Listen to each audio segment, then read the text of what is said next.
Mulanda nak mai banyak hebat kita bucingna video yahan ok dokama tenap hanbu atau China tamnang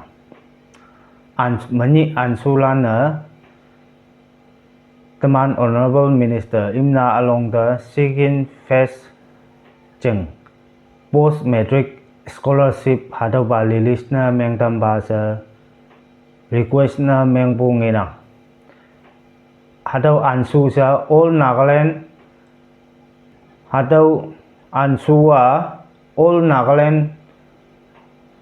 College Student Union jeng full form hadau ngonang tau imana imna along tu menyong pabu nginang wang ba first phase scholarship ba ngai tamyang ke sao ni sibu ba ngai tamba sa iman sinyu nganyu lama jinga sangbu jingna imana sao jinga samam sa ngai na tam phau sa imana yopo tobu imana request na meng bu hki nginang 2024 to 2025 wang peng ni jeng imana ngai tamba sa imana hadau request na meng bu nginang ni sibu ba ma our student lana ni nga ultimatum naka sokali de phabu nginang hadau RMSA under ma recruitment kam hanbu tau imanda tolop mi de phau ki su ye phau jingna sa iman sokali de ngau ngai protest na meng bu nginang tau jingna imana ni nga mong ma hadau sodam de sa sokali de our student lana ibu nginang 2016 ma RMSA under ma 367 teacher lan teman kunya ngau ma lai ba si lak hadau 2016 ma hadau lai ba lan hanbu nginang siang imana khoja taban phai ma lum high school de imana away de se imana tamyang tuilung na tampu nginang heyang boy imanda iman jeng ki nhiều bu iman ki nhiều bu ma to anda tolop pa nyai pha iman da ba nyai pha ba hangi ba awang ma phang wa ba hadau ba phau jeng na se iman hadau jeng na protest na meng bu nginang Ministry of Finance Deputy Secretary A Karima kem ngo anda isiko imni kem ngo anda alau kari phai hau yang accident na meng bu kai hadau ba Deputy Secretary ambu kan ding ma accident na meng mai tau kan ding ma libu ngau lan chainang hayang hadau ba kari jeng driver tawa arrest na police lan kai meng ge si bu ngau lan hadau sung da tam nang Russia kaya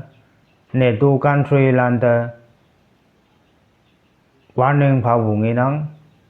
hangnai si gama Ukraine country tangman Russia lan jeng drone kem wanda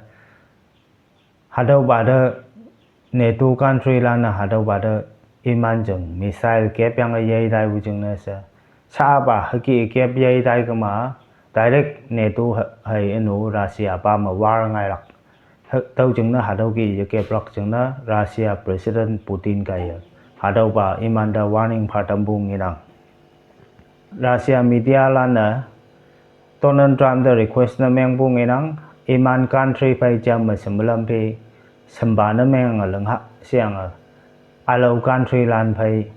hangi ba tuilung ta la ki lung ha se Russian media lana hakia imanda request Donald Trump the request na meng bu nginang Obama Donald Trump America President Israel landa warning phabu nginang hangnai si gama tau kata mengobu Hamas leader de bom kep yang Yeji gama drone bom hanyang tai bu kep pu Hamas jeng woi ba Qatar sebu country mà ngộ bu de pom ke pyang tôi bu chừng na se iman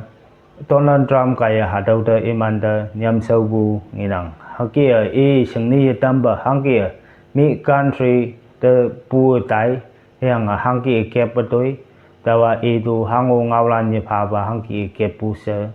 Donald Trump hadau ba Israel lan tang ma mong meng bu nginang tất chuwa mà Mumbai mà kari iyong truck si nang English ngau me tamana kari iyong tata si bu mà hay sing nang hiang boy kari iyong se ilang na ngai nang kari iyong hay kari chui i hau yang pai mà kari chui mango bu ka da ni ngai yang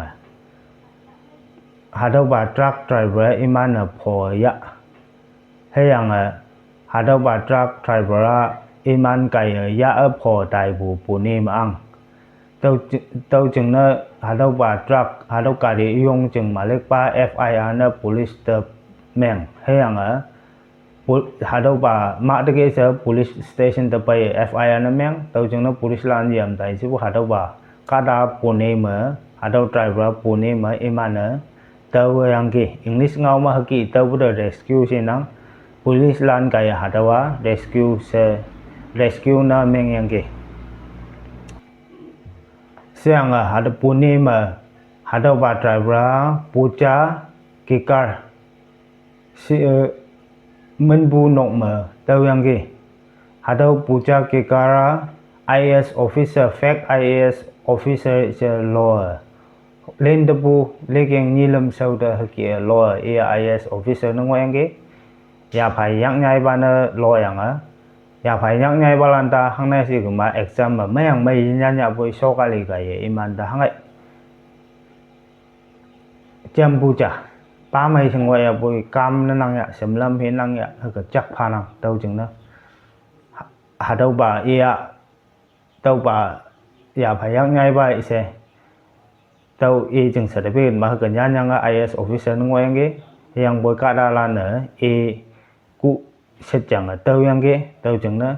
ia suspend hayang bai kada ia pho tai bu nok sama hadau ba driver pho tai bua bombe me accident no meng hayang bai puni ma hadau puja kikta semen bu long ma tau yang ke sa hadau ba ibu nginang